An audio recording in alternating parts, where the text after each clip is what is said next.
বাবা জেলে ঢুকেই বলেছিল আমি তোমার পেছনে কেন পড়েছিলাম। কি করে বোঝাবো বলো তো বাবাকে যে তোমার মতো ঝাঁঝওয়ালা মেয়ে তো আমার পছন্দ। মিহির, আরে এই তো, ঝাঁঝ থাকবে না, দাঁত নখ থাকবে না, আঁচড়াবে না, কামড়াবে না, এরকম মেয়েদি হবেটা কি? ভালো বলছি, আমার হাত ছাড়ো। আমাদের হাত তো এতটাই লম্বা, চাইলে এই লোহার রডের এপার থেকে শেষও করে দিতে পারি, আবার চাইলে বুকেও টেনে নিতে পারি।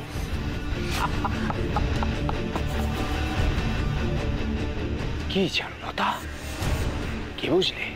এটাও বাদ যাবে না মিহির।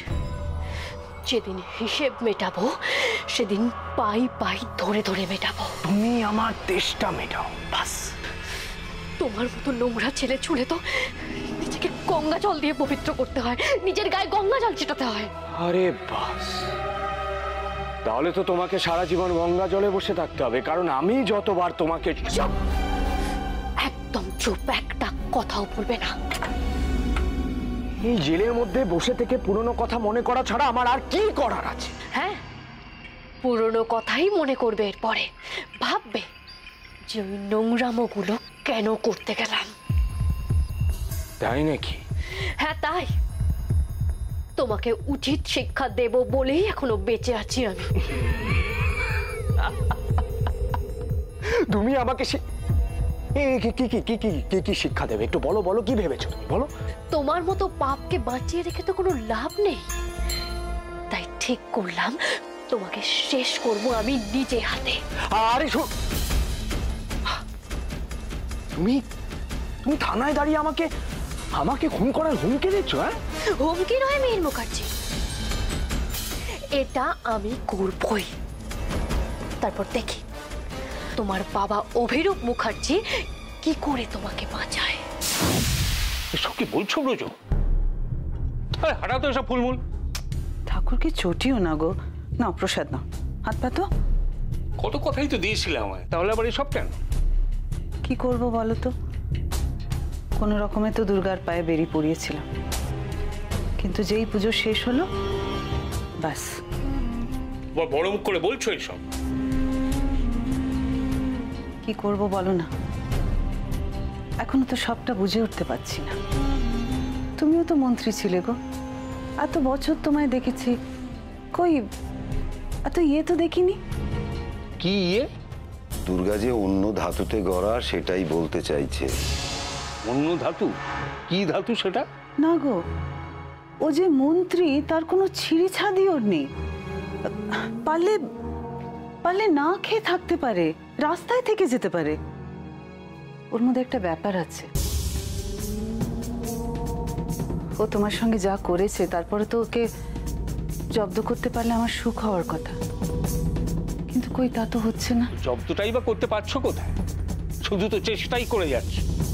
আমি ওর ভালোটার সঙ্গে পেরে উঠতে পারছি না। আমাকে সামলানো এত সহজ নয় ব্রজ ঠাকুরপো। আমি ভালোর ভালো,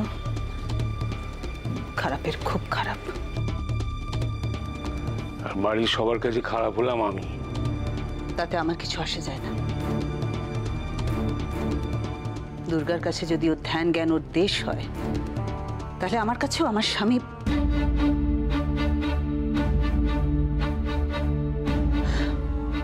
ও যদি দেশ এখানকার মানুষের জন্য সব করতে পারে, তাহলে আমিও করতে পারি আমার স্বামীর জন্য। সব করতে পারার মানেটা জানো? দরকার পড়লে মানুষও মারতে হতে পারে। সেরকমটা যেন কোনোদিন না হয়, আমি ঈশ্বরের কাছে সেই প্রার্থনাই করি। কিন্তু কখনো সেরকম কিছু করতে হলে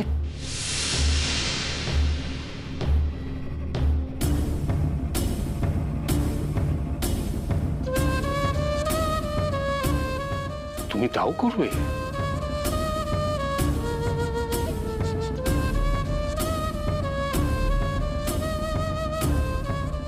মন্দিরা, এসব যত শুনছি তোমাকে আরো বেশি করে ভালোবেসে ফেলছি। আমি কিন্তু হ্যাঁ, আমাকে খুশি করার জন্য যদি বলে থাকো সেটাই তো অনেক, মন্দিরা। এইটুকু ভেবে তো শান্তি পাবো যে এই দুর্দিনে আমার বউ আমার পাশে আছে, যে শুধু জান লড়িয়ে দিতে নয়, জান নিতেও পারে। ব্রজ ঠাকুরপুর সামনে তুমি, ইস, আমি বাইরে যাচ্ছি। আরে ব্রজ, তুমি থাকলেও কোনো অসুবিধা নেই। মন্দিরা আজ আমার সব ক্ষতের মলম হয়ে এসছে। ওর এক একটা কথায় জুড়িয়ে যাচ্ছে আমার সব কষ্ট। তোমার না হয় লজ্জা শরম নেই, কিন্তু আমার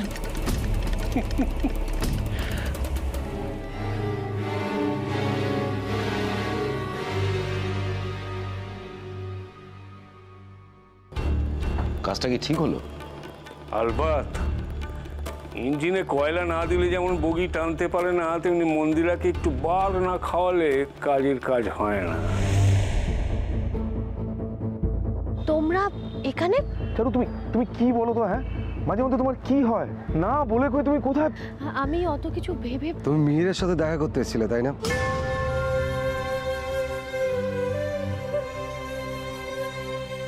তুমি আমাদের জানিয়ে গেলে তাহলে আমাদের টেনশন করতে হতো না। দেখো প্রতিষ্ঠা, আমি মিহিরের সাথে দেখা করতে যাচ্ছি বলে এলে অনেকেই টেনশন করতো। চারু, আমার টেনশনের কারণ তোমার শারীরিক অবস্থা। আমার জন্য অত ভেবো না অঞ্জন। অঞ্জনের থেকে ফোন পেয়ে আমিও একটু চিন্তায় পড়ে গেছিলাম। তুমি এটা ঠিক করোনি চারু। দেখো প্রতিষ্ঠা, এই মুহূর্তে আমার কাছে ঠিক ভুল এই শব্দগুলোর কোনো মানে নেই। এখন আমার কাছে ঠিক সেটাই যেটা আমার মন বলবে। আর তোমার মন কি বললো? এই রোদের মধ্যে তুমি রাস্তায় রাস্তায় ঘুরে যা ইচ্ছে তাই করবে? যা ইচ্ছে তাই তো নয় অঞ্জন, আমার সাথে অন্যায় হয়েছে আর আমি সেটার হিসেব বুঝে নেব। যারা অন্যায় করেছে তারা তো শাস্তি পেয়েছে চারু, তাহলে তুমি কেন? ওই লকআপের বাইরে আসতে ওদের খুব বেশি সময় লাগবে না প্রতিষ্ঠা। চারু, সেটা আমরা সবাই জানি। মিহিরের এগেনস্টে অনেকগুলো কেস রয়েছে। তুমি চাইলে কোর্টে ওর এগেনস্টে বলতে পারো, তাহলেই তো। কোর্টে কি হয় আর কি হতে পারে সে অভিজ্ঞতা আমার ভালো মতনই আছে। তার মানে দেশের আইন আদালতের উপর তোমার ভরসা নেই, তাই না? আমি শুধু এটুকু বুঝতে পারছি, কোর্ট কি বলবে তাতে আমার গায়ের জ্বালা মিটবে না। চারু, তুমি জানি তোমরা হয়তো ভাবছো আমি খুব বোকা বোকা কথা বলছি। হ্যাঁ, ভাবতেই পারো। তবে কি জানো তো, হাইকোর্ট, সুপ্রিম কোর্ট কিছু একটা করে ওরা ঠিক বেরিয়ে যাবে। আর আমি মিহিরকে জেলের বাইরে দেখতে চাই না। 1 ঘন্টার জন্য এখান থেকে বাইরে যাওয়া যাবে? সেই ব্যবস্থা তো আমি করেই রেখেছি, কিন্তু যাবেটা কোথায় তুমি? নৈশ অভিযানে। মানে? মানে তোমার না জানলেও হবে। শুধু জেনে এসে আমাকে বলো যে আজ দুর্গা কখন কোথায় থাকবে, বাকিটা আমি বুঝে নেব।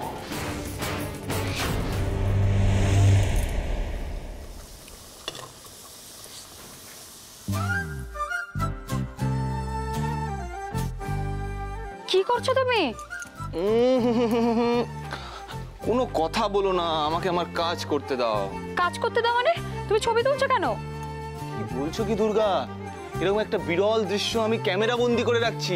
ওই যে কথায় আছে না, যে রাধে সে চুলো বাঁধে, এবার সেটা পাল্টে গিয়ে হবে যে দেশ সামলায় সে কিচেনও সামলায়। বুঝেছো?